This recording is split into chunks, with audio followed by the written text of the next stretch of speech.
আমার কাছে না নবমী মানে কালো শাড়ি, আর সেটা যদি ব্ল্যাক অ্যান্ড গোল্ডেন কম্বিনেশনের হয় তাহলে তার কোনো কথাই নেই। তোমাদের জন্য দুর্গাপুজোর স্পেশাল সেকেন্ড লুকটা নিয়ে এলাম। তবে দুর্গাপুজোর সময় যেহেতু ওয়েদার তখনও বেশ গরম থাকে, তাই আমি যতটা পারি মিনিমাল মেকআপ লুকই শেয়ার করব। তবে মেকআপ শুরু করার আগে আমি কিন্তু প্রপার স্কিন কেয়ার করতে ভুলি না। শুরুতে টোনার, একটা ভালো ময়শ্চারাইজার আর সানস্ক্রিন তো মাস্ট ফর মি। আর যে আই লুকটা শেয়ার করলাম সেটা কিন্তু খুব ইজিলি তোমরা করতে পারবে, কিন্তু দেখে মনে হবে তোমরা অনেক এফোর্ট দিয়ে আই লুকটা করেছো। তবে আজকের লুকে আমি কিন্তু দুটো লিকুইড লিপস্টিক আর লিপ লাইনার দিয়ে লিপ কম্বোটা করেছি। দেখো, কথা বলতে বলতে মেকআপ আমার পুরোপুরি কমপ্লিট।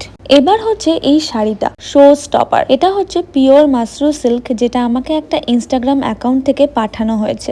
প্রথমবার শাড়িটা হাতে ধরেই প্রেমে পড়ে গেছিলাম। এত ভালো কোয়ালিটির শাড়ি কিন্তু আমার কালেকশনে খুব কমই পাবে। আর শাড়িটার প্রাইস শুনে তো আমি অবাক। এত অ্যাফোর্ডেবল প্রাইস রেঞ্জে এই শাড়ি ভাবাই যায় না। আর এই শাড়িটা এসেছে আসামের এক ইনস্টাগ্রাম অ্যাকাউন্ট থেকে। তোমরাও যদি এবার পুজোতে এত সুন্দর শাড়ি দিয়ে নিজেকে সাজিয়ে তুলতে চাও, তাহলে নিশ্চয়ই তোমরা এই ইনস্টাগ্রাম অ্যাকাউন্টের সাথে যোগাযোগ করে নিতে পারো, যেটা আমি ট্যাগ করে দিয়েছি।